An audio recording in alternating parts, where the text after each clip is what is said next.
Characteristics of Indian Constitution.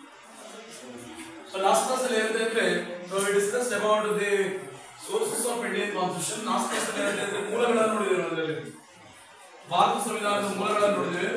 the Constitution of India has drawn from various sources. So for example, the parliamentary system of government was adopted from the Constitution of Britain. So this Sansadiya Sarkara Britain Samvidhanada Bharat Samvidhanಕ್ಕೆ ಬಂದಿದೆ. Then after that, the directive principles of state policy. A Rajya Nirdeಶನಾತ್ಮಕಗಳು ಇರಬಹುದು. So it was adopted from the Constitution of Ireland. Then fundamental rights. So it was adopted from the Constitution of America. ಈ ಮೂಲಭೂತ ಹಕ್ಕುಗಳು ಏನಂದ್ರೆ ಭಾರತ ಸಂವಿಧಾನಕ್ಕೆ America ಸಂವಿಧಾನ ಬಂದಿದೆ. So and in the same way, so the election of the president, ಈ ರಾಷ್ಟ್ರಪತಿ ಚುನಾವಣೆ. So president is elected by the electoral college consisting of elected members of both those of the parliament and that is elected members of the state legislature including Delhi and Pondicherry. So ಈ ರಾಷ್ಟ್ರಪತಿಯವರನ್ನು ಸಂಸತ್ತಿನ ಎರಡೂ ಸದನದ ಚುನಾಯಿತ ಸದಸ್ಯರು, ರಾಜ್ಯ ವಿಧಾನಸಭೆ ಚುನಾಯಿತ ಸದಸ್ಯರು ದೆಹಲಿ ಮತ್ತು ಪಾಂಡಿಚೇರಿ ಒಳಗೊಂಡಂತೆ ಈ ಚುನಾವಣೆಯಲ್ಲಿ ಭಾಗವಹಿಸುತ್ತಾರೆ. ಸೊ ಇದು ಕೂಡ ಐರ್ಲೆಂಡ್ ಸಂವಿಧಾನದಿಂದ ಭಾರತ ಸಂವಿಧಾನಕ್ಕೆ ಅಳವಡಿಸಲಾಗಿದೆ. Then emergency provisions. So ಈ ತುರ್ತು ಪರಿಸ್ಥಿತಿಗೆ ಸಂಬಂಧಪಟ್ಟಂತ ಅಂಶಗಳನ್ನು ಜರ್ಮನಿಯಿಂದ ಬಂದಿದೆ. Then after that, the suspension of fundamental rights during the time of emergency. So ಈ ತುರ್ತು ಪರಿಸ್ಥಿತಿಯ ಸಂದರ್ಭದಲ್ಲಿ ಮೂಲಭೂತ ಹಕ್ಕುಗಳ ರದ್ದಾಗುತ್ತೆ. So except Article 20 and 21, ಸಂವಿಧಾನದ 20 ಮತ್ತು 21ನೇ ವಿಧಿಯನ್ನು ಹೊರತುಪಡಿಸಿ ಎಲ್ಲಾ ಮೂಲಭೂತ ಹಕ್ಕುಗಳು ಕೂಡ ರದ್ದಾಗುತ್ತೆ. It was adopted from the Constitution of the Germany. ಇದನ್ನು ಕೂಡ ಜರ್ಮನಿ ಸಂವಿಧಾನದಲ್ಲಿ ಅಳವಡಿಸಲಾಗಿದೆ. Then amendment to the constitution was adopted from the constitution of South Africa. ಈ ದಕ್ಷಿಣ ಆಫ್ರಿಕಾದ ಸಂವಿಧಾನ ತಿದ್ದುಪಡಿ ಬಂದಿದೆ. Then after that cabinet system, it was from Britain. So ಈ cabinet ವ್ಯವಸ್ಥೆ ಬ್ರಿಟನ್ ಬಂದಿದೆ. Then after that prerogative writs. So ಈ writ ಏನಿದೆ habeas corpus, mandamus, prohibition, certiorari and quo warranto.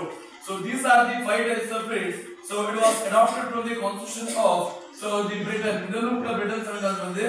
Then after that citizenship, ಪೌರತ್ವ. So a person can acquire citizenship in 5 ways. ಒಬ್ಬ ವ್ಯಕ್ತಿ 5 ರೀತಿಗಳಲ್ಲಿ ಪೌರತ್ವವನ್ನು ಪಡೆಯಬಹುದು. ಒಂದು ಯಾವುದು ಅಂದ್ರೆ ಬೈ ಬರ್ತ್. So ಒಂದು ಹುಟ್ಟಿನಿಂದ ಪೌರತ್ವ. Second one is descent. So ಎರಡನೇದು ವಂಶ ಪಾರಂಪರ್ಯವಾದ ಪೌರತ್ವ. So ಮೂರನೇದು ಬೈ ರಿಜಿಸ್ಟ್ರೇಷನ್, ನೋಂದಣಿ ಮೂಲಕ ಪೌರತ್ವ. ಆಮೇಲೆ ನಾಲ್ಕನೇದು ಯಾವುದು ಅಂದ್ರೆ incorporation of territory and the last one is the registration ಅಥವಾ ನ್ಯಾಚುರಲೈಸೇಷನ್. So ಈ ಸ್ವಾಭಾವಿಕವಾದ ಪೌರತ್ವ it was adopted from Britain. So last class ಅಲ್ಲಿ ಏನಂತ ಇದ್ರೆ ಈ ಸೋರ್ಸಸ್ ಬಗ್ಗೆ ಎಲ್ಲ ನೋಡಿದ್ದೇವೆ ಇದನ್ನು. So the next most important from the examination point of view, so that is the features of Indian Constitution. So ಈ ಭಾರತ ಸಂವಿಧಾನದ ಪ್ರಮುಖವಾದಂತ ಲಕ್ಷಣಗಳು. So ಇಲ್ಲಿ ಕರೆಕ್ಟ್ ಆಗಿ ಹೇಳಿ So the Constitution of India has drawn from various sources.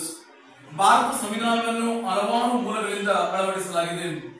The Constitution of India has undergone major changes after various amendments.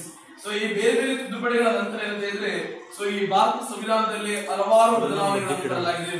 So for example, so after 42nd amendment, so after 44th amendment, after 73rd amendment and after 74th amendment, the Constitution of India has undergone major changes. ಸಂವಿಧಾನದ 42ನೇ ತಿದ್ದುಪಡಿ, ಸಂವಿಧಾನದ 44ನೇ ತಿದ್ದುಪಡಿ, ಸಂವಿಧಾನದ 73ನೇ ತಿದ್ದುಪಡಿ, ಆಮೇಲೆ ಸಂವಿಧಾನದ 74ನೇ ತಿದ್ದುಪಡಿಯ ನಂತರ ಭಾರತ ಸಂವಿಧಾನದಲ್ಲಿ ಹಲವಾರು ಬದಲಾವಣೆಗಳನ್ನು ತರಲಾಗಿದೆ. So ಇಲ್ಲಿ ಕರೆಕ್ಟ್ ಆಗಿ ಹೇಳಿ So the Constitution of India has undergone major changes. So after 42nd amendment, 44th amendment, then 73rd amendment and 74th amendment. ಸಂವಿಧಾನದ 42, 44, 73 ಮತ್ತು 74ನೇ ತಿದ್ದುಪಡಿಯ ನಂತರ ಭಾರತ ಸಂವಿಧಾನದಲ್ಲಿ ಹಲವಾರು ಬದಲಾವಣೆಗಳನ್ನು ಜಾರಿಗೊಳಿಸಲಾಗಿದೆ. So this 42nd amendment is called as mini constitution. ಈ 42ನೇ ತಿದ್ದುಪಡಿಯನ್ನು